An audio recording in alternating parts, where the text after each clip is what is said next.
چەند ڕۆژێکی ماوە بۆ سەردانەکەی پاپای ڤاتیکان بۆ عێراق و هەرێم. تا ئێستا بە هەزاران کەس ناوی خۆیان تۆمار کردووە بۆ بینینی پاپا و دەیانەوێت پیرۆزی لێ وەربگرن. بڕیارە 5 مانگە پاپا فرانسیسی 84 ساڵ پاپای ڤاتیکان بگاتە بەغدا و سەردانی چەند شوێنێک بکات و لە ڕۆژانی 7 مانگیشدا سەردانی هەرێم بکات و لەگەڵ بەرپرسانی هەردوو لاش کۆ دەبێتەوە. پاپا لە یەکەم ڕۆژی سەردانەکەیدا دەچێتە کەنیسەی سەیدە نەجاتی سریانی کاسۆلیکی لە بەغدا و لەگەڵ پیاوانی ئاینی کۆ دەبێتەوە.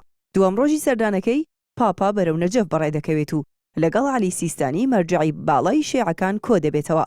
دواتر دەچێتە شاری ئوری شوێنەواری لە پارێزگای زیقار.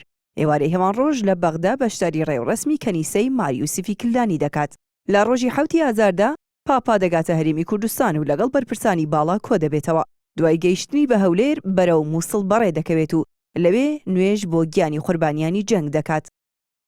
دواتر سەردانی کەنیسەی تاهیرە گەورەی قەرەقوش دەکات و نوێژی موژدەدەری لەگەڵ خەڵک دەکات.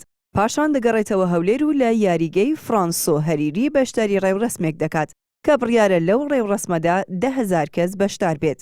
پاپا فرانسیسی 84 ساڵ بە ڕەچەڵک ئەرجەنتینیە و لە 13 ئازاری ساڵی 2013 و دوای پەڕینی پلایینیەکان وەکو پاپای کەنیسەی کاسۆلیکی هەڵبژێردراوە.